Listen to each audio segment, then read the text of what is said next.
नमस्कार साथियों, स्वागत है आपका एक बार फिर आपके अपनी YouTube channel Aryabhatta coaching classes में।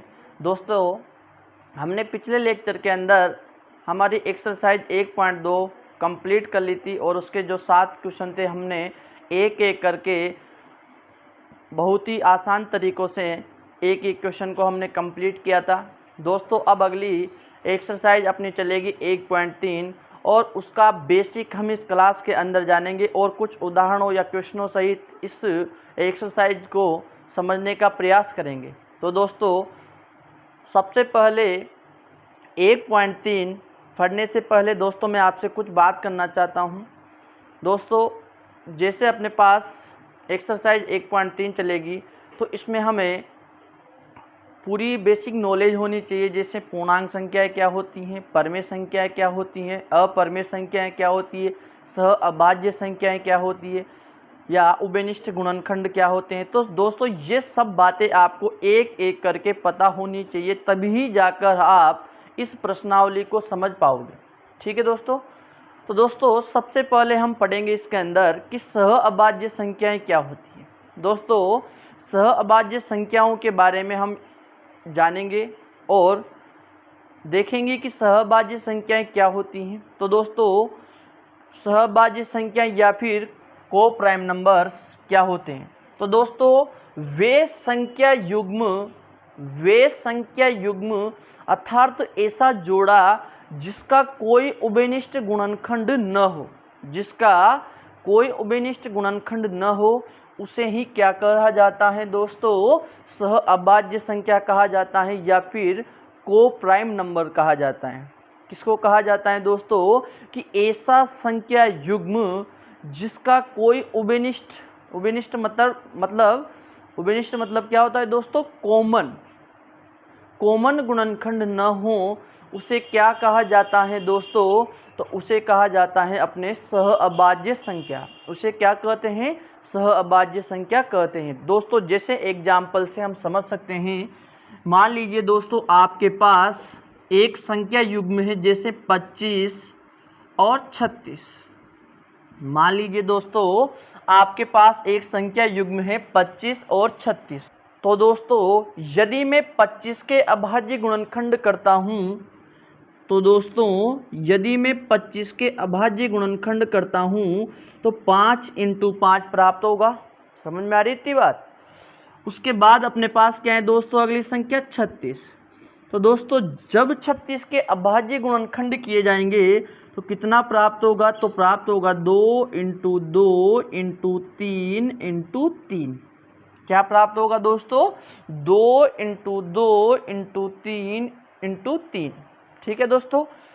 तो यह जो गुणनखंड अपने पास प्राप्त हुए, उसमें देखिए दोस्तों कि ऊपर वाली पंक्ति और नीचे वाली पंक्ति में यदि कोई संख्या कॉमन प्राप्त होती हो तो बताइए आप। तो दोस्तों, इस पंक्ति में हम देख सकते हैं कि किसी प्रकार की कोई संख्या क्या नहीं है दोस्तों, अपने कॉमन नहीं है। क्या नहीं है दोस्तों, कॉमन नहीं है। तो इसका जो उभयनिष्ठ गुणनखंड है वो क्या है दोस्तों, 1 होगा। क्या होगा दोस्तों, 1 होगा। अर्थात मैं यह कह सकता हूं कि जो सह अभाज्य संख्याएं होती हैं उनका उभयनिष्ठ गुणनखंड सदैव कितना होगा दोस्तों, तो 1 होगा। कितना होगा दोस्तों, 1 होगा। 1 के अतिरिक्त अन्य कोई और संख्या नहीं होगी। दोस्तों, हम और उदाहरणों के माध्यम से इस बात को समझ सकते हैं। मान लीजिए आपके पास है कोई संख्या, जैसे 8 और 9। क्या है दोस्तों, 8 और 9। तो दोस्तों, यदि मैं 8 के अभाज्य गुणनखंड करता हूं तो 2 × 2 × 2 यह प्राप्त होगा। ठीक है। वैसे ही यदि मैं 9 के अभाज्य गुणनखंड करता हूं तो क्या प्राप्त होगा दोस्तों, 3 × 3 प्राप्त होगा। क्या प्राप्त होगा दोस्तों, 3 × 3 प्राप्त होगा। तो दोस्तों, हम देख सकते हैं कि ऊपर वाली और नीचे वाली पंक्ति में किसी प्रकार की कोई संख्या क्या नहीं है दोस्तों, कॉमन नहीं है। क्या नहीं है, कॉमन नहीं है। तो हम कह सकते हैं कि जो अपना उभयनिष्ठ गुणनखंड प्राप्त होगा वह क्या होगा दोस्तों, 1 प्राप्त होगा। क्या प्राप्त होगा, 1 प्राप्त होगा। दोस्तों, और उदाहरणों के माध्यम से हम इसे समझ सकते हैं कि जैसे आपके पास मान लीजिए आ गया 16 और 17। ठीक है, यह भी एक उदाहरण है इसका। तो दोस्तों 16 के अभाज्य गुणनखंड क्या प्राप्त होंगे, 2 इंटू 2 इंटू 2 इंटू 2। वैसे ही 17 के अभाज्य गुणनखंड क्या प्राप्त होंगे, 17 इंटू 1। तो दोस्तों आप देख सकते हो कि 16 और 17 का जो अपने पास युग्म है उसमें भी क्या नहीं है दोस्तों, कोई उभयनिष्ठ गुणनखंड नहीं है। तो दोस्तों यह जो संख्याएं थी 8 और 9, 16 और 17, क्या यह क्रमागत संख्याएं हैं? हाँ दोस्तों, यह क्या है दोस्तों, क्रमागत संख्याएं हैं, एक के बाद एक आने वाली संख्याएं हैं। तो दोस्तों जो क्रमागत संख्याएं होती हैं दोस्तों, जो क्रमागत संख्याएं होती हैं उनका उभयनिष्ठ गुणनखंड सदैव क्या होता है दोस्तों, 1 होता है। अर्थात ऐसी संख्याएं कैसी संख्याएं होती है, अपनी सह अभाज्य संख्याएं होती है। कैसी संख्याएं होती है, सह अभाज्य संख्याएं होती है, और इनका सदैव जो उभयनिष्ठ गुणनखंड प्राप्त होगा वह कितना प्राप्त होगा दोस्तों, 1 प्राप्त होगा। कितना प्राप्त होगा, 1 प्राप्त होगा। तो दोस्तों यह अपन ने सीखा कि सह अभाज्य संख्याएं किसे कहते हैं, सहअभाज्य संख्याएं क्या होती हैं, इनके बारे में हमने एक एक करके जाना। ठीक है दोस्तों, तो आइए हम एक परिमेय के माध्यम से अपनी एक्सरसाइज 1.3 को समझने का प्रयास करेंगे। दोस्तों यह चीज़ जो मैंने आपको बताई सहअभाज्य संख्याएं, यह क्या होगी कि अपने 1.3 के अंदर काम आने वाली हैं। तो दोस्तों इसीलिए मैंने पहले आपको सहअभाज्य संख्याओं के बारे में बताया ताकि आपको किसी प्रकार की कोई दिक्कत न हो। तो दोस्तों हमें इसके अंदर सीखना है कि अपरिमेय संख्याएं अपरिमेय क्यों होती हैं। ठीक है, तो आइए दोस्तों हम देखते हैं एक परिमेय के माध्यम से कि किस प्रकार से हम एक्सरसाइज 1.3 को समझेंगे। ठीक है तो दोस्तों हमने देखा कि सहअभाज्य संख्याएं क्या होती हैं। तो अब हम देखेंगे परिमेय 1.3। तो दोस्तों परिमेय 1.3 समझने के बाद आपको 1.3 के अंदर जिस प्रकार के भी प्रश्न अपने पास है दोस्तों, वह प्रत्येक प्रश्न आपको समझ में आ जाएगा। ठीक है दोस्तों, तो देखिए अपने पास जो परिमेय है वह क्या है दोस्तों कि माना P एक अभाज्य संख्या है। P क्या है दोस्तों, एक अभाज्य संख्या। यदि P a स्क्वायर को विभाजित करता है तो P a को भी विभाजित करेगा। अर्थात यहाँ पे क्या है दोस्तों अपने पास कि P तो एक अभाज्य संख्या है। P क्या है दोस्तों, एक अभाज्य संख्या, और a क्या है दोस्तों, धनात्मक पूर्णांक है। a क्या है दोस्तों, धनात्मक पूर्णांक है। तो यह कहना चाहता है कि a जो है अपने पास यह कोई धनात्मक पूर्णांक हो सकता है, और p क्या होगी दोस्तों, एक अभाज्य संख्या होगी। p क्या होगी दोस्तों, एक अभाज्य संख्या होगी। तो इस अभाज्य संख्या का भाग यदि किसी धनात्मक पूर्णांक के वर्ग में लगाया जाएगा तो उस धनात्मक पूर्णांक में भी उसका भाग क्या होगा दोस्तों, जाएगा। यहाँ पे यही बात आपसे कही गई है कि अभाज्य संख्या का भाग किसी धनात्मक पूर्णांक के वर्ग में भी जाएगा और अभाज्य संख्या का भाग धनात्मक पूर्णांक में भी जाएगा। मान लीजिए दोस्तों अपने पास कोई धनात्मक पूर्णांक है जैसे कि 12। दोस्तों यदि मैं इसका वर्ग करता हूँ और इसमें किसी अभाज्य संख्या यदि 3 का भाग लगाता हूँ, अभाज्य संख्या 3 का भाग लगाता हूँ, तो दोस्तों हम जानते हैं 144 वर्ग होता है किसका, 12 का। यदि मैं 3 का भाग इसमें लगाऊं तो कितनी बार जाएगा दोस्तों, तो यह जाएगा 4 और 8 या 24 यानी कि 48 बार जाएगा। कितनी बार जाएगा दोस्तों, 48 बार जाएगा। ठीक है, तो यानी कि हम कह सकते हैं कि P a स्क्वायर को विभाजित करता है, P a स्क्वायर को विभाजित करता है तो P a को अर्थात 12 को भी विभाजित करेगा। कितनी बार दोस्तों, 4 बार विभाजित करेगा। कितनी बार विभाजित करेगा, 4 बार विभाजित करेगा। इसी प्रकार यदि मैं और उदाहरण लेकर इस बात को समझना चाहूँ तो देखिए दोस्तों, मान लीजिए अपने पास कोई संख्या है 15 जो कि क्या है दोस्तों अपने पास a है। a अर्थात एक धनात्मक पूर्णांक, क्या है दोस्तों, एक धनात्मक पूर्णांक। यदि मैं इसके वर्ग में किसी अभाज्य संख्या 5 का भाग देना चाहूँ, किसी अभाज्य संख्या 5 का भाग देना चाहूँ तो दोस्तों क्या इसका भाग अर्थात अभाज्य संख्या 5 का भाग 15 के वर्ग 225 में जाएगा। तो दोस्तों लगाकर चेक कर लीजिए, 5 का भाग इसमें जाएगा दोस्तों कितनी बार, 4, और यहाँ से कितनी बार, 5 बार, यानी 45 बार इसका भाग इसमें जाएगा, पूरी बार भाग जा रहा है दोस्तों। इसी प्रकार दोस्तों यदि हम a अर्थात एक धनात्मक पूर्णांक में अभाज्य संख्या 5 का भाग लगाएं तो क्या होगा दोस्तों, इसका भाग इसमें जाएगा कितनी बार, 3 बार। तो दोस्तों हमने देखा कि किसी अभाज्य संख्या का भाग धनात्मक पूर्णांक के वर्ग में यदि जाता है, यदि किसी अभाज्य संख्या का भाग किसी धनात्मक पूर्णांक के वर्ग में यदि भाग जाता है तो उस धनात्मक पूर्णांक में भी क्या होगा दोस्तों, उस अभाज्य संख्या का भाग जाएगा। तो दोस्तों हमने देखा कि जैसे अपने पास कोई धनात्मक पूर्णांक था दोस्तों 12, यदि इसका वर्ग करते हैं और किसी अभाज्य संख्या का भाग देते हैं तो दोस्तों भाग जा रहा है पूरी बार। तो यहाँ से अपना क्या सिद्ध हुआ दोस्तों कि यदि p a स्क्वायर को विभाजित करता है तो p a को भी विभाजित करेगा। तो दोस्तों हमने माना कि p एक अभाज्य संख्या अर्थात 3 अपन ने एक अभाज्य संख्या ली और 12 क्या लिया दोस्तों, हमने एक धनात्मक पूर्णांक लिया अर्थात a बराबर लिया। तो दोस्तों हमने देखा कि किसी भी संख्या के वर्ग में एक अभाज्य संख्या का भाग जा रहा है और यहाँ भी क्या होगा दोस्तों, एक अभाज्य संख्या जो होती है अपने पास, एक अभाज्य संख्या जो होती है अपने पास, उसका भाग भी किस में जा रहा है दोस्तों, धनात्मक पूर्णांक में जा रहा है। तो दोस्तों इस प्रमेय पर आधारित हम 2 प्रकार के प्रश्न 1.3 में हम पढ़ेंगे, जिसके अंदर हम देखेंगे कि प्रश्नों को किस प्रकार से हल किया जाता है। तो आइए दोस्तों कुछ उदाहरणों के माध्यम से हम प्रमेय 1.3 को समझने का प्रयास करते हैं। तो दोस्तों चलिए आप एक उदाहरण के माध्यम से समझने का प्रयास करना। तो दोस्तों अब हम सीखेंगे प्रमेय 1.4 और इसमें हमने जो प्रमेय 1.3 के अंदर सीखा वही सारी बातें देखने को मिलेगी।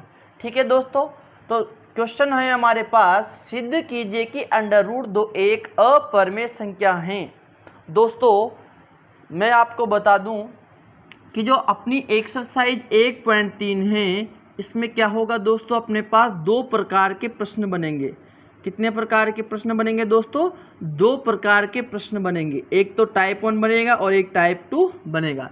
टाइप 1 जो होगा हमारे पास, इसके अंदर हम देखेंगे √2, √3, √5, √6, √7 इस प्रकार के क्वेश्चनों को इसके अंदर पढ़ा जाएगा। और साथ ही दोस्तों इस प्रकार के क्वेश्चन जैसे 1/√2, 1/√3, 1/√5 इस प्रकार के क्वेश्चन भी कहाँ पे पढ़े जाएंगे हमारे, ये पढ़े जाएंगे दोस्तों टाइप 1 के अंदर। दोस्तों इसी प्रकार हमारा जो टाइप 2 रहेगा इसमें हम देखेंगे 3/5, 7/5, 3 + √2, 3 - √2 या फिर जैसे कि 5 + 3/2, ऐसे 6 - 3/5 इस प्रकार के जो भी प्रश्न हमारे पास होंगे हम उनको कहाँ पे पढ़ेंगे दोस्तों, टाइप 2 के अंदर पढ़ेंगे। तो दोस्तों 1.3 एक्सरसाइज जो है अपनी, इसमें हम 2 प्रकार के प्रश्नों का अध्ययन करेंगे। एक तो ऐसे प्रश्न जिनमें क्या होगा, हमें एक सिंगल संख्या दी जाएगी और एक ऐसे प्रश्न जिसमें हमें क्या दिया जाएगा दोस्तों, 2 प्रकार की संख्याएं दी जाएगी। तो दोस्तों हम देख पा रहे हैं कि हमारे पास टाइप 1 का एक क्वेश्चन है, सिद्ध कीजिए कि √2 एक अप्रमेय संख्या है। तो दोस्तों सबसे पहली बात तो ये कि जब भी इस प्रकार के प्रश्न हमें दिए जाएंगे तो जो हमें दिया जाएगा हम उसका क्या कर लेंगे दोस्तों, विपरीत मान लेंगे। क्या कर लेंगे दोस्तों, हम उसका विपरीत मान लेंगे। तो दोस्तों सबसे पहले हमें क्या लिखना है,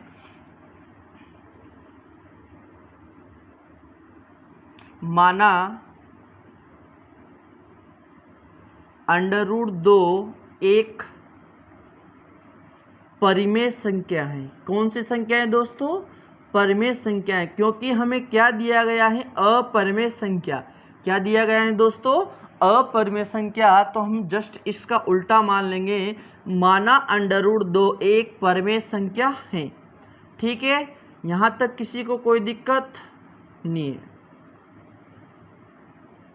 ठीक है, तो सबसे पहले क्या किया जाएगा दोस्तों, इस प्रकार के जो दोनों टाइप के प्रश्न हमारे पास होंगे, टाइप 1 में भी क्या माना जाएगा, जो संख्या दी जाएगी उसको क्या करेंगे दोस्तों, हम उसको जस्ट उल्टा मान लेंगे। जैसे कि हमें अपरिमेय दी जाएगी तो क्या मान लेंगे दोस्तों, परिमेय संख्या माना जाएगा। टाइप 2 के अंदर भी यही सिस्टम रहेगा हमारा कि जो संख्या दी जाएगी उसको क्या मान लेंगे दोस्तों, परिमेय संख्या मान लेंगे। ठीक है, इसके बाद हम क्या करेंगे दोस्तों कि जो परिमेय संख्या हमने मानी √2, उसको क्या कर देंगे दोस्तों, हम a/b के बराबर कर देंगे। क्या कर देंगे, a/b के बराबर कर देंगे। और यहाँ पर लिख देंगे कि b is not equal 0, b is not equal 0, और a व b किस प्रकार की संख्याएं, सह अभाज्य संख्याएं हैं। a व b सह अभाज्य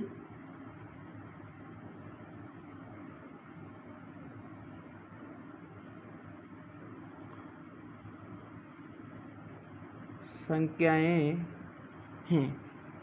ठीक है दोस्तों, किस प्रकार की संख्याएं हैं, सहअभाज्य संख्याएं हैं। अब देखिए हम क्या करते हैं कि जो संख्या हमें दी गई थी उसको क्या करते हैं, a/b के बराबर करते हैं और लिखते हैं कि b इज़ नॉट इक्वल 0। दोस्तों यह क्यों लिखा जाता है कि यदि b का मान 0 होता है तो हमारे पास जो संख्या प्राप्त होगी वो क्या प्राप्त हो जाएगी, अनंत प्राप्त हो जाएगी। इसलिए हम लिखते हैं कि b का मान कभी क्या नहीं होना चाहिए, 0 नहीं होना चाहिए। a व b सहअभाज्य संख्याएं हैं। दोस्तों हमने पढ़ा कि सहअभाज्य संख्याएं क्या होती हैं। ठीक है, मैंने आपको पढ़ा दिया कि सहअभाज्य संख्याएं क्या होती है। तो आप इन परिभाषाओं को ध्यान में रखिए और प्रत्येक बात को ध्यानपूर्वक समझने का प्रयास कीजिए और प्रत्येक प्रश्न को आप घर पर हल करने का प्रयास करें। ठीक है, तो दोस्तों इसके बाद हम क्या करते हैं कि इस संख्या को वज्र गुणा कर लेते हैं। क्या कर लेते हैं दोस्तों, वज्र गुणा कर लेते हैं। तो दोस्तों यदि मैं चाहूँ तो इसके बटे में 1 लगा सकता हूँ। दोस्तों यदि मैं चाहूँ तो इसके बटे में क्या लगा सकता हूँ, 1 लगा सकता हूँ, ताकि मैं इन दोनों संख्याओं को वज्र गुणा कर सकूँ।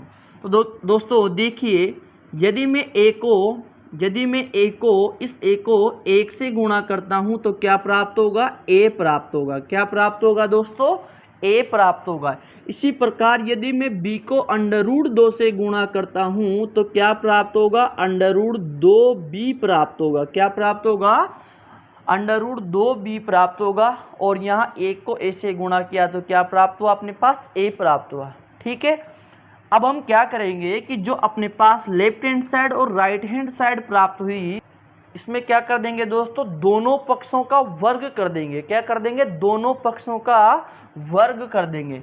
ठीक है, अब देखिए यहाँ लिखना पड़ेगा हमें, दोनों पक्षों का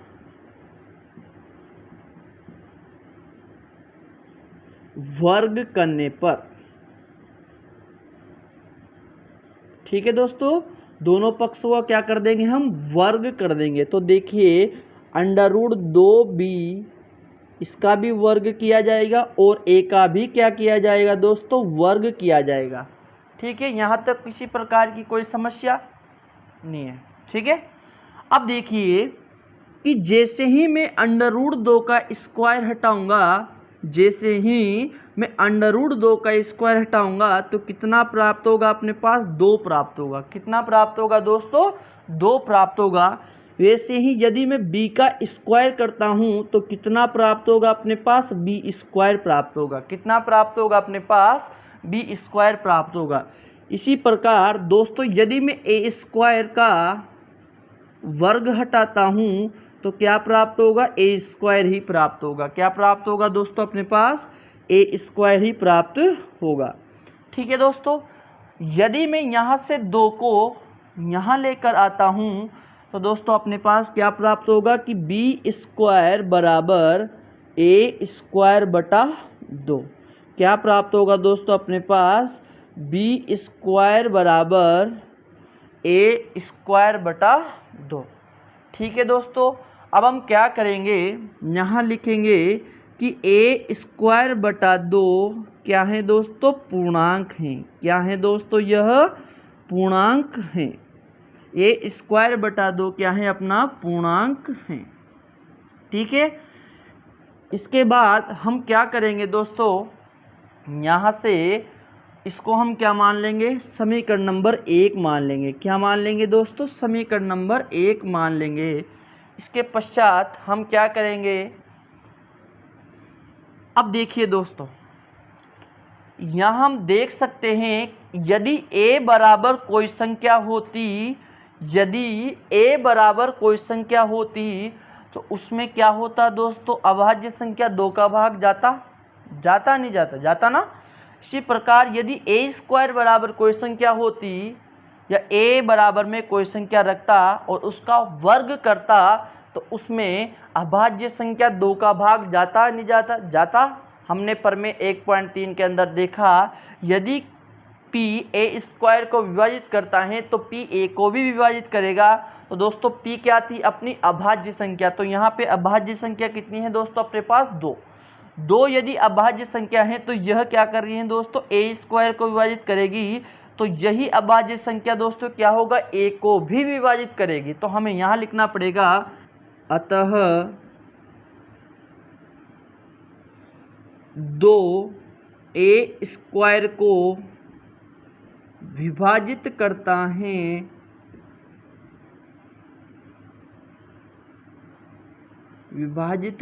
है तो 2 a को भी विभाजित करेगा, a को भी विभाजित करेगा। ठीक है दोस्तों, यहाँ तक यदि किसी प्रकार की समस्या आपको हो तो कृपया मुझे अवगत करवाएं। ठीक है दोस्तों, यहाँ तक किसी प्रकार की कोई समस्या किसी छात्र एवं छात्रा को नहीं होगी। मैं आशा करता हूँ आपको मेरे द्वारा समझाई जा रही प्रत्येक बात आपको समझ में आ रही होगी। और यदि आपको किसी प्रकार की कोई समस्या हो तो कृपया कमेंट बॉक्स में हमें कमेंट करके ज़रूर बताएं कि हमें यहाँ पे दिक्कतें। दोस्तों मैं उसके लिए आपको हर संभव वो प्रयास करूँगा कि आपको प्रत्येक बात मेरी समझ में आए। दोस्तों मैं बिल्कुल साधारण भाषा का प्रयोग कर रहा हूँ और बिल्कुल साधारण विधियों का प्रयोग करके आपको प्रत्येक सवाल को समझाने का प्रयास कर रहा हूँ, ताकि आपको किसी भी सवाल के अंदर या किसी भी प्रश्न के अंदर किसी प्रकार की कोई समस्या न हो। ठीक है दोस्तों, तो हमने यहाँ तक देखा कि जो हमें संख्या दी गई थी उसको हमने क्या माना दोस्तों, जस्ट उसका उल्टा माना। अपरमेय दिया गया था, क्या माना दोस्तों, हमने परमेय संख्या माना। उसके बाद क्या किया हमने कि जो संख्या हमें परमेय दी गई थी उसको हमने क्या किया दोस्तों, a बटा b के बराबर किया, क्योंकि हम कहते हैं कि वह संख्या जिसे a बटा b के रूप में लिखा जा सके वही क्या कहलाती है, परमेय संख्या कहलाती है। तो हमने क्या किया दोस्तों कि जो हमारी परमेय संख्या √2 मानी थी उसको a बटा b के बराबर किया और यहाँ पे लिखा। दोस्तों यह कंपलसरी है, आपको लिखना पड़ेगा कि b इज़ नॉट इक्वल 0। यदि b का मान 0 के बराबर होता है तो हमें यहाँ पे क्या प्राप्त होगा, अनंत प्राप्त होगा। तो इस कारण यहाँ लिखना पड़ेगा आपको कि b is not equal 0, b is not equal 0। और यहाँ हमें एक बात लिखनी है कि a व b सहअभाज्य संख्याएं। दोस्तों सहअभाज्य संख्याएं जो होती हैं वह भी क्या होती है, पूर्णांक संख्याएं होती है। किस प्रकार की संख्याएं होती है, पूर्णांक संख्याएं होती है। तो दोस्तों a व b की कौन सी संख्या है, सहअभाज्य संख्या है। तो हमने दोस्तों यहाँ से क्या किया, वज्र गुणा किया। क्या किया दोस्तों, वज्र गुणा किया। b को √2 से गुणा किया तो √2 भी प्राप्त हुआ। इसी प्रकार a को a से गुणा किया तो कितना प्राप्त हुआ, a प्राप्त हुआ। इसी प्रकार दोस्तों दोनों पक्षों का वर्ग करने पर हमने क्या किया दोस्तों, दोनों पक्षों का वर्ग किया, इसका भी वर्ग किया, इसका भी वर्ग किया। ठीक है दोस्तों, अब हमने क्या किया कि √2 का जैसे ही स्क्वायर हटाया तो कितना प्राप्त हुआ, अपने पास 2 प्राप्त हुआ। इसी प्रकार b का जैसे ही स्क्वायर हटाया तो क्या प्राप्त हुआ, b स्क्वायर प्राप्त हुआ। इसी प्रकार जैसे ही a स्क्वायर का वर्ग किया तो कितना प्राप्त हुआ, अपने पास a स्क्वायर प्राप्त हुआ। ठीक है दोस्तों, हमने क्या किया कि 2 को बराबर के यहाँ लेकर आए तो क्या हुआ दोस्तों, a²/2 प्राप्त हुआ। हमने कहा कि a²/2 क्या है दोस्तों, अपना एक पूर्णांक है। क्या है दोस्तों, एक पूर्णांक है। तो दोस्तों हमने प्रमेय 1.3 में देखा, यदि कोई अभाज्य संख्या किसी पूर्णांक को या किसी सहभाज्य संख्या को विभाजित करती है तो दोस्तों हमने लिखा यहाँ, अतः 2a² को विभाजित करता है तो 2a को भी विभाजित करेगा।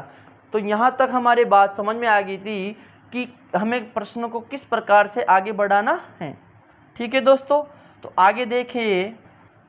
तो दोस्तों अब हम क्या करेंगे कि अपने पास जो a²/2 हैं, इसमें क्या करेंगे दोस्तों, हम a/2 बराबर कोई पूर्णांक ले लेंगे, नया पूर्णांक ले लेंगे। जैसे माना a/2 बराबर क्या मान लेंगे दोस्तों, हम c1 मान लेंगे। क्या मान लेंगे, c1 मान लेंगे। ठीक है दोस्तों, a/2 बराबर क्या माना हमने, c1 माना। दोस्तों यदि मैं 2 को c1 से गुणा करता हूँ तो a बराबर क्या प्राप्त होगा दोस्तों, मेरे पास a बराबर क्या प्राप्त होगा, 2c1 प्राप्त होगा। क्या प्राप्त होगा दोस्तों, a बराबर 2c1 प्राप्त होगा। इसको मान लूँगा दोस्तों मैं क्या, समीकरण नंबर 2। ठीक है, अब हम क्या करेंगे कि समीकरण नंबर 2 से जो हमने मान प्राप्त किया, इसका मान कहाँ पे रख देंगे दोस्तों, समीकरण नंबर 1 में रख देंगे। कहाँ रख देंगे दोस्तों, समीकरण नंबर 1 में रख देंगे। दोस्तों यहाँ अपने पास स्पेस नहीं होने के कारण मैं यहाँ लिख रहा हूँ, ध्यान देना आप इस बात पे।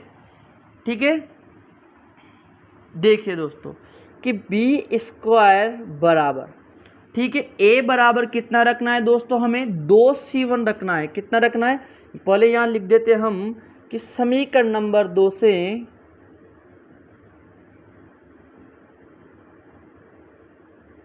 समीकरण 1 में मान रखने पर, ठीक है। अब देखिए कि b² बराबर, a बराबर कितना रखना है दोस्तों, 2c1 रखना है। कितना रखना है, 2c1, और a का क्या हो रहा है दोस्तों, यहाँ पे स्क्वायर, तो हम क्या कर देंगे, स्क्वायर कर देंगे, और बटे में क्या है दोस्तों अपने पास 2।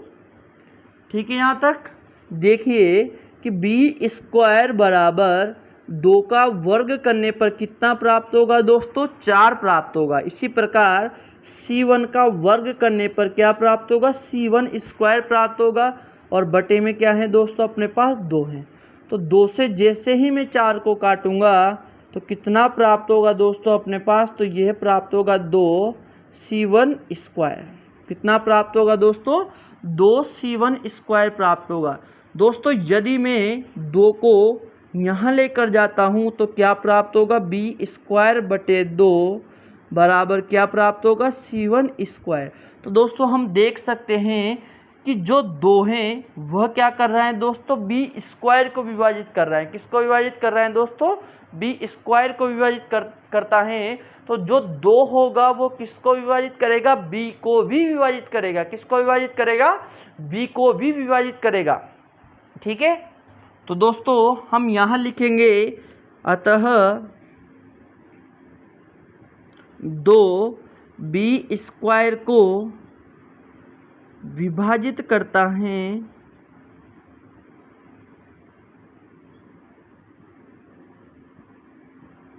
तो 2 b को भी विभाजित करेगा।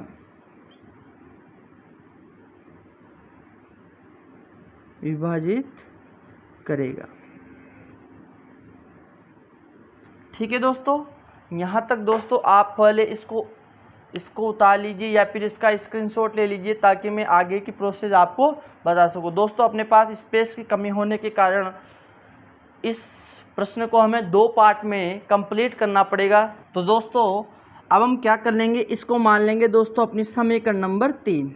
ठीक है, तो दोस्तों जैसे पहले हमने a/2 बराबर C1 माना, इसी प्रकार हम क्या करेंगे दोस्तों, माना b/2, यहाँ से क्या कर लेंगे दोस्तों, b/2 बराबर क्या मान लेंगे दोस्तों, C2 मान लेंगे। कितना मान लेंगे दोस्तों, C2 मान लेंगे। तो देखिए जैसे मैं इसको वज्र गुणा करता हूँ तो b बराबर क्या प्राप्त होगा अपने पास, 2C2 प्राप्त होगा। कितना प्राप्त होगा अपने पास, 2C2 प्राप्त होगा। और इसको हम क्या मान लेंगे दोस्तों, समीकरण नंबर 4 मान लेंगे। कितना मान लेंगे, समीकरण नंबर 4 मान लेंगे। तो दोस्तों हमने इसी प्रकार से समीकरण नंबर 2 के अंदर, समीकरण नंबर 2 व समीकरण नंबर 4 से, ठीक है, देखिए दोस्तों हमने समीकरण नंबर 2 में क्या प्राप्त किया था, तो हमने देखा समीकरण नंबर 2 में हमारे पास a बराबर 2 × C1 प्राप्त हुआ। इसी प्रकार समीकरण नंबर 4 से हमारे पास क्या प्राप्त हुआ, 2 × C2 प्राप्त हुआ। कितना प्राप्त हुआ दोस्तों, 2 × C2 प्राप्त हुआ। ठीक है दोस्तों, तो देखिए यहाँ से हम देख सकते हैं कि जो हमारा उभयनिष्ठ गुणनखंड प्राप्त हुआ, वो कितना प्राप्त हुआ दोस्तों, 2 प्राप्त हुआ। कितना प्राप्त हुआ दोस्तों, 2 प्राप्त हुआ। तो हम देख सकते हैं कि a और b के जो उभयनिष्ठ गुणनखंड हैं वो कितने हैं दोस्तों, 2 हैं। जबकि हमने a और b को क्या माना था दोस्तों, सह अभाज्य संख्याएं माना था। और हम जानते हैं कि सह अभाज्य संख्याओं के जो उभयनिष्ठ गुणनखंड होते हैं वो a के अतिरिक्त अन्य कोई और संख्या नहीं होती। तो दोस्तों हमने जो कल्पना की थी वह क्या होगी दोस्तों, यहाँ पे गलत साबित होगी। क्या होगी दोस्तों, गलत साबित होती हैं। तो दोस्तों हम यहाँ लिखेंगे कि समीकरण नंबर 2 व समीकरण नंबर 4 से स्पष्ट है कि a व b के उभयनिष्ठ गुणनखंड 2 प्राप्त होते हैं। कितने प्राप्त होते हैं दोस्तों, 2 प्राप्त होते हैं। जबकि a व b किस प्रकार की संख्याएं दोस्तों, सह अभाज्य संख्याएं हैं। सह अभाज्य संख्याएं हैं।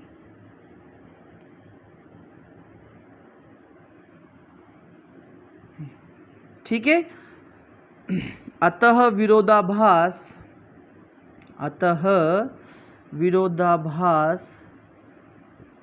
हमारी कल्पना गलत सिद्ध होती हैं, गलत सिद्ध होती हैं। ठीक है दोस्तों, इसलिए √2 एक अपरिमेय संख्या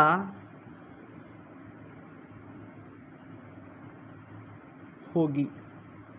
ठीक है दोस्तों, तो क्या होगी, इसलिए √2 एक अपरिमेय संख्या होगी। तो दोस्तों इस प्रकार से हमने प्रमेय 1.4 के माध्यम से देखा कि किसी संख्या को अपरिमेय किस प्रकार से बताया जाता है, जब संख्या सिंगल हो और अंडर में दी गई हो। ठीक है दोस्तों, तो दोस्तों ऐसे ही कुछ उदाहरण हम और करते हैं और उनके माध्यम से और अच्छे से इसको समझने का प्रयास करते हैं कि दोस्तों हम इस प्रकार के प्रश्नों को कैसे हल कर सकते हैं। तो आइए दोस्तों हम उदाहरण नंबर 9 को करने का प्रयास करेंगे। ठीक है दोस्तों, तो आइए दोस्तों अब हम देखते हैं उदाहरण नंबर 9 को, जिसमें प्रश्न है अपने पास, सिद्ध कीजिए कि √3 एक अपरिमेय संख्या है। तो दोस्तों हमने प्रमेय 1.4 के अंदर सीखा कि जब भी इस प्रकार का प्रश्न अपने पास आए तो सबसे पहले क्या करते हैं दोस्तों हम, कि जो संख्या हमें दी जाती है उसको क्या मानते हैं दोस्तों, उसका उल्टा मानते हैं। जो हमें दिया गया है उसका क्या मानते हैं दोस्तों, हम उल्टा मानते हैं। जैसे अपने पास अपरिमेय संख्या दिया गया है तो क्या माना जाएगा दोस्तों, सबसे पहले परिमेय संख्या माना जाएगा। क्या माना जाएगा, परिमेय संख्या माना जाएगा। तो देखिए दोस्तों, ठीक है, माना √3 एक परिमेय संख्या है। कैसी संख्या है दोस्तों, परिमेय संख्या है, परिमेय संख्या है। ठीक है, माना √3 किस प्रकार की संख्या है दोस्तों, अपनी परिमेय संख्या है। और हम क्या करते हैं दोस्तों कि जो संख्या हमें दी जाती है उसको इस प्रकार से लिख देते हैं कि √3 बराबर a/b। और यहाँ क्या लिखते हैं दोस्तों कि b इज नॉट इक्वल 0 और a व b किस प्रकार की संख्या है, सह अभाज्य संख्याएं हैं, सह अभाज्य संख्याएं हैं। ठीक है दोस्तों, यहाँ तक। इसके बाद हम क्या करते हैं कि जो संख्याएं हमें दी गई हैं उसका क्या करते हैं दोस्तों, वज्र गुणन करते हैं। क्या करते हैं, वज्र गुणन करते हैं। यहाँ क्या लगाते हैं दोस्तों, बटे में 1 लगाते हैं। क्या करते हैं दोस्तों, बटे में 1 लगा देते हैं। और अब हम क्या करेंगे दोस्तों, वज्र गुणा करेंगे। a को जब मैं a से गुणा करता हूँ तो क्या प्राप्त होगा, a प्राप्त होगा। क्या प्राप्त होगा दोस्तों, a प्राप्त होगा। और यदि मैं b को √3 से गुणा करता हूँ तो क्या प्राप्त होगा, √3 भी प्राप्त होगा। हम क्या करते हैं दोस्तों, इसके बाद दोनों पक्षों का वर्ग करते हैं। क्या करते हैं, दोनों पक्षों का वर्ग करते हैं। तो यहाँ लिखेंगे हम दोनों पक्षों का वर्ग करने पर। ठीक है दोस्तों, दोनों पक्षों का वर्ग करने पर। ठीक है, तो दोनों पक्षों का क्या कर देंगे, हम वर्ग कर देंगे। ठीक है, स्क्वायर, और a का क्या हो जाएगा दोस्तों, यहाँ से स्क्वायर। तो दोस्तों जैसे ही √3 का वर्ग किया जाएगा तो कितना प्राप्त होगा, 3। और b का जैसे ही मैं वर्ग करूंगा तो कितना प्राप्त होगा, b² और बराबर a²। तो दोस्तों यदि मैं 3 को यहाँ लेकर आता हूँ तो क्या प्राप्त होगा कि b² बराबर a² बटे कितना, 3। ठीक है दोस्तों। तो दोस्तों यहाँ से क्या होता है, अपने पास हम लिखते हैं कि a² बटा 3 क्या है दोस्तों, अपना एक पूर्णांक है। क्या है दोस्तों, एक पूर्णांक है। तो दोस्तों हम देख सकते हैं कि जो अभाज्य संख्या 3 है उसका क्या हो रहा है दोस्तों, a² में भाग जा रहा है। अर्थात हम कह सकते हैं कि जो अभाज्य संख्या 3 है वह क्या कर रही है दोस्तों, a² को विभाजित करती हैं। किसको विभाजित करती हैं, a² को विभाजित करती हैं। तो दोस्तों अभाज्य संख्या 3 a को भी विभाजित करेगी। किसको विभाजित करेगी, a को भी विभाजित करेगी। तो हम लिखेंगे दोस्तों, अतः 3 a² को विभाजित करता है, विभाजित करता है। तो 3 a को भी विभाजित करेगा। किसको विभाजित करेगा, a को भी विभाजित करेगा। तो दोस्तों अब हम क्या करते हैं कि इसको मान लेते हैं दोस्तों हमारी समीकरण नंबर 1। इसको क्या मान लेते हैं दोस्तों, समीकरण नंबर 1। तो आइए दोस्तों अब हम आगे देखते हैं। हम क्या करेंगे, माना इस a/3 को क्या मान लेंगे दोस्तों, हम C1 मान लेंगे। क्या मान लेंगे दोस्तों, C1 मान लेंगे। तो दोस्तों माना a/3 बराबर क्या माना हमने, C1 माना। तो दोस्तों यदि मैं 3 को C1 से गुणा करता हूं तो क्या प्राप्त होगा, a बराबर 3 C1 प्राप्त होगा। क्या प्राप्त होगा दोस्तों, C1 प्राप्त होगा। और इसको हम क्या कर देंगे दोस्तों, समीकरण नंबर 2 मान लेंगे। उसके बाद दोस्तों हम क्या करते हैं कि समीकरण नंबर 2 से मान समीकरण नंबर 1 में रखते हैं। क्या करते हैं कि समीकरण नंबर 2 से मान समीकरण नंबर 1 में रखते हैं। ठीक है दोस्तों, समीकरण नंबर 2 से समीकरण नंबर 1 में मान रखने पर, ठीक है।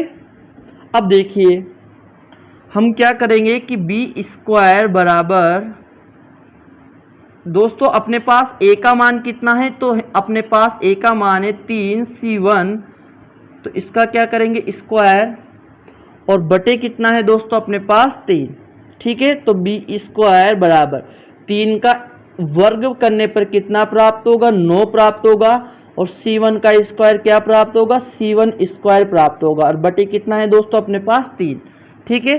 तो 3 से जैसे ही हम 9 को काटेंगे तो कितना प्राप्त होगा अपने पास, तो प्राप्त होगा 3c1 स्क्वायर प्राप्त होगा। कितना प्राप्त होगा दोस्तों, 3c1 स्क्वायर प्राप्त होगा। तो दोस्तों यदि मैं यहाँ से 3 को यहाँ लेकर आता हूँ तो कितना प्राप्त होगा अपने पास, तो यह प्राप्त होगा b² बटे कितना 3, और इसको मानेंगे दोस्तों हम समीकरण नंबर 3, ठीक है। इसके बाद हम क्या करते हैं कि b² बटे 3 क्या है दोस्तों, अपना पूर्णांक है। क्या है दोस्तों, पूर्णांक है, ठीक है। तो दोस्तों हम यहाँ लिखेंगे अतः 3 b² को विभाजित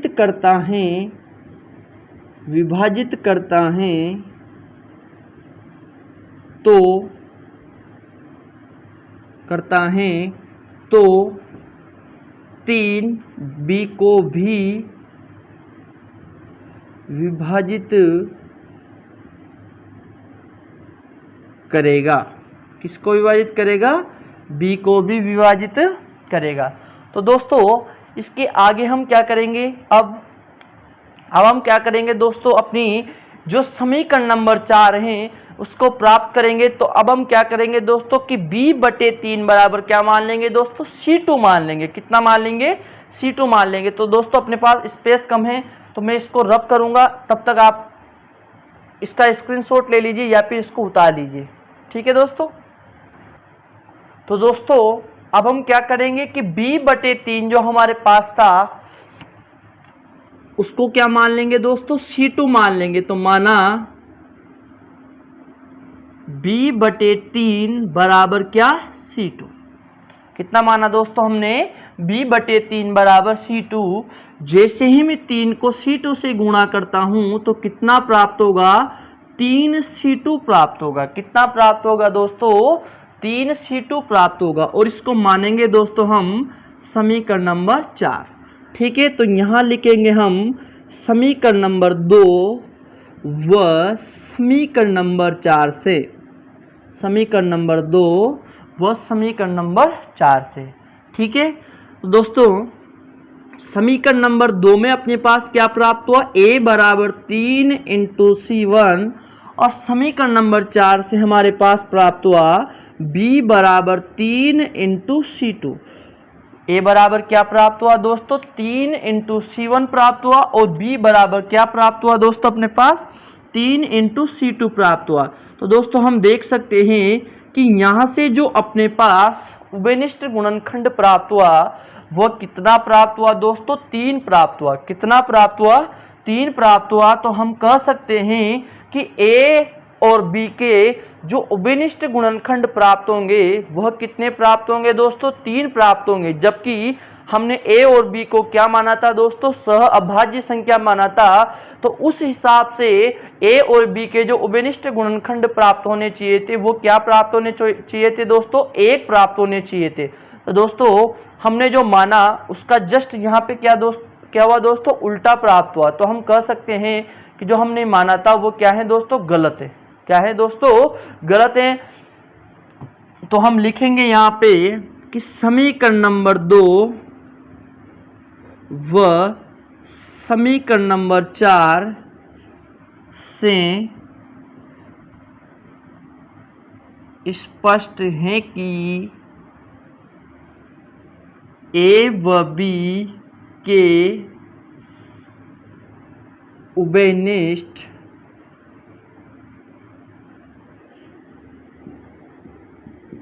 गुणनखंड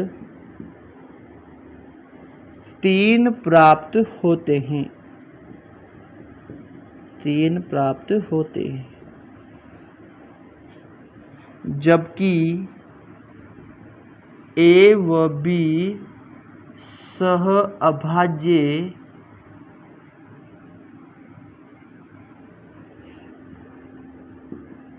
संख्याएं हैं।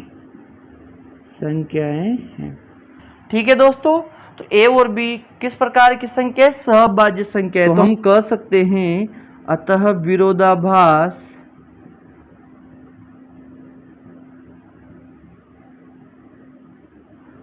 हमारी कल्पना गलत सिद्ध होती है।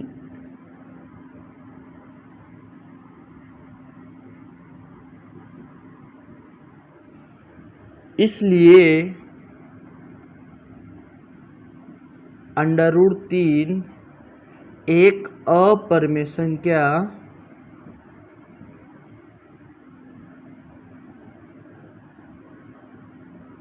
होगी। ठीक है दोस्तों, किस प्रकार की संख्या होगी? अपरिमेय संख्या होगी। तो दोस्तों हमने देखा परिमेय 1.4 और उदाहरण नंबर 9 की दोनों के माध्यम से हमने देखा कि किस प्रकार से इन प्रश्नों को हल किया जाता है। और दोस्तों आगे भी अपने पास अपनी जो एक्सरसाइज 1.3 है उसमें इस प्रकार के प्रश्न देखने को मिलेंगे। तो दोस्तों हम उनको भी बड़ी आसानी से हल करने का प्रयास करेंगे। तो दोस्तों आप इस प्रकार के कुछ उदाहरण में आपको होमवर्क के लिए देता हूं, तो इन प्रश्नों को आप हल करने का प्रयास करना। तो दोस्तों आपके पास जो होमवर्क के प्रश्न हैं वह है दोस्तों सिद्ध करना है आपको कि √5 एक अपरिमेय संख्या होती है, और सिद्ध करना है आपको कि √7 एक अपरिमेय संख्या होती है। और इनके आंसर जो है दोस्तों आपको हमारे व्हाट्सएप ग्रुप में सेंड करना है, जिसका लिंक डिस्क्रिप्शन बॉक्स में आपको मिल जाएगा, या फिर आप टेलीग्राम ग्रुप पे भी आप इनको भेज सकते हैं। ठीक है दोस्तों, तो ये था दोस्तों अपना एक्सरसाइज 1.3 का बेसिक और उसके कुछ उदाहरण, जिनमें हमने देखा किस प्रकार से हमने संख्याओं को अपरिमेय बताया। हमने देखा कि सहअभाज्य संख्याएं क्या होती हैं।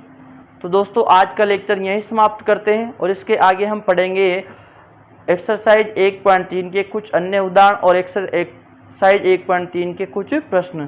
तो दोस्तों यदि आप चैनल पर नए हो तो चैनल को सब्सक्राइब करें। यदि दोस्तों आपको वीडियो पसंद आए हो तो वीडियो को लाइक करें और कमेंट करके हमें बताएं कि आपको वीडियो किस प्रकार की लगी।